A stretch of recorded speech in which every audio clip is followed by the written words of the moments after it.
Chase Claypool adds, what a joke. Max Kellerman, the undefeated Steelers, their schedule's moved around again. Tell me this, is this a big deal for this team? Could it affect them in the long term? It's a very big deal for the Steelers and the NFL, by the way. Look, there's no two ways about this. This is an undefeated team in Week 12. I know it's COVID. This is COVID. Everyone has to make compromises. I get it. We all get it.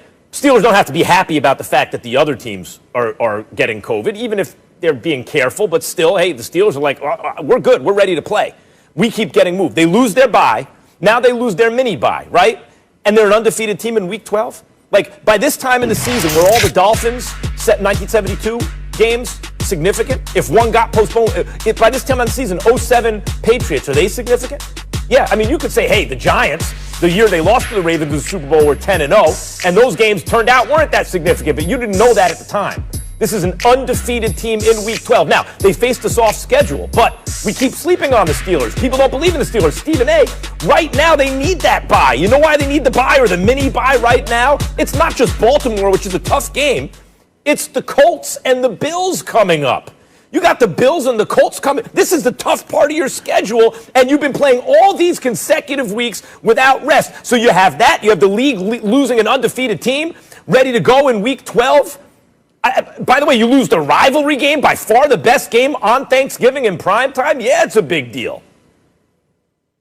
First of all, a couple of things just for correction. It's not your fault. You probably don't have the schedule in front of you. I do.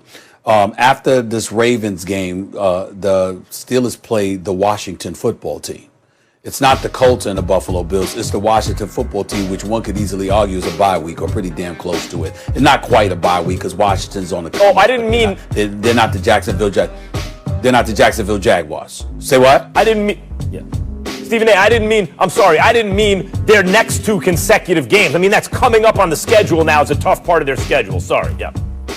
Got you. Understood. No big deal. No big deal. But here's the deal. It's not a big deal. They need to stop. They listen, I love my Steelers, but they need to stop whining. And I'm certainly not accusing Mike Tomlin because he doesn't do that. He's a man and he handles the circumstances that are placed before him. And the players need to do the same. They need to stop all this stuff. First of all, I got news for you. They did have a bye week. It was week 4. They played the Houston Texans in week 3 on September 27th. They didn't play week 4, and then their next game was the Philadelphia Eagles on October 11th. So what's the problem? You did, and I understand it's early in the season as opposed to late, but you did have a bye week. So stop acting like you didn't. That's number 1. Number 2, you're 10-0. Number 3, you got a 38-year-old quarterback that's playing like an MVP. So I'm sorry, you were looking forward to playing Thursday so you could get 10 days off as opposed to playing this Sunday where you're only going to get 6 to 7 days off. Get the hell over it. I'm getting really sick and tired of NFL players complaining about stuff like that. Now, if you want to complain about the players, if you think somebody on Baltimore was irresponsible, I got all of that. I totally understand it. If you find out guys were out partying or whatever the case may be, remember when Cam Newton came down with COVID-19, he was actually going out. I think he was hanging out with Stephon Gilmore or whatever, and something had happened. But the point is that unless we have evidence that that's what happened with the Baltimore Ravens, then you just never know. Max, we go on a plane, we spraying seats and all of this other stuff. We step in the cars, Ubers or anything like that. I'm just talking about the average American person. The bottom line is you're spraying stuff, you're washing your hands, you're wearing your mask, you're doing all of these things. Why are they saying this stuff? Because stuff could remain on surfaces. Stuff could be airborne. You might be absolutely positively innocent of doing anything and still come down with COVID. The NFL is doing the best it can under these circumstances. The players had every opportunity to put themselves in a bubble kind of atmosphere.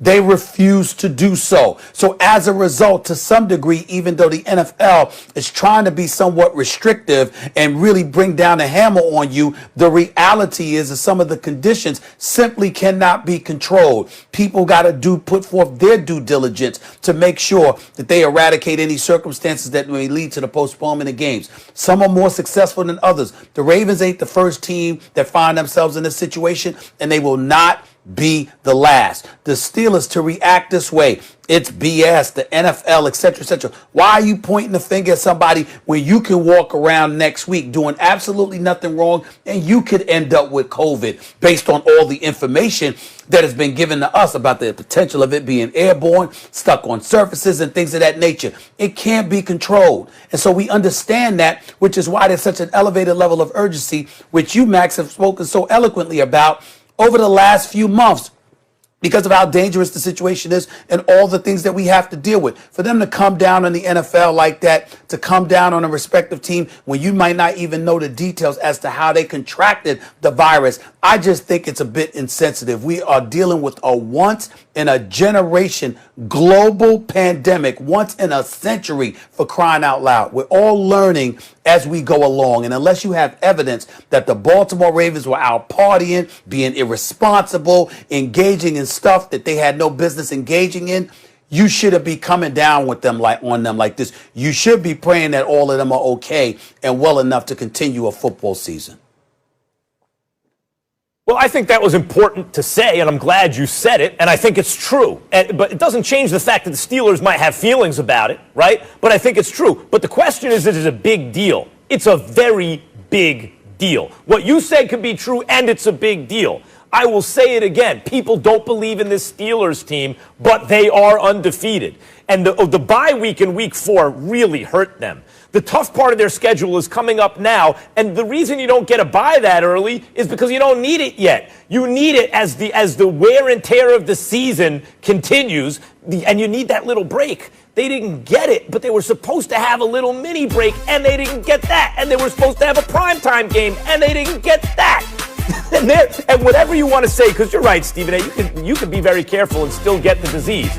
But there have been voices in the NFL that said, hey, personal responsibility. And you could exercise excellent personal responsibility, right? You can be personally responsible and still get it. But from the Steelers' point of view, they're like, yeah, but we don't. We don't have it. But now that's 2 times that another team has. And our schedule keeps getting moved because of it. So I understand why they're upset, whether it's fair or not, or that's just for them. But I understand the feeling. And it's a big deal, especially with coming up. You're right, Washington's coming up. The defense has been playing better, by the way. But the Colts and the Bills, you circle those 2 games on the calendar and you go, those are the 2 games outside of this Ravens game that maybe could upset the apple cart here in terms of a perfect season. But you know what? They're going to get that little rest first. No, they're not.